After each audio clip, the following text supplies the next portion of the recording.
আসসালামু আলাইকুম। আমের চারায় প্রচুর মুকুল ধরছে। 3-4 বছর হয়েছে লাগানো হয়েছে। এখন দরকার, মাটি তো অনেক শুকনো আমার এখানে।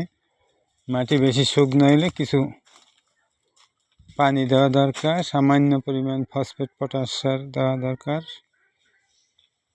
আর পরবর্তীতে মুকুল থেকে আমের কড়া বাহির হইলে সামান্য পরিমাণে কীটনাশক স্প্রে দিতে, বেশি দিলে আবার সমস্যা, নষ্ট হয়ে যাবে।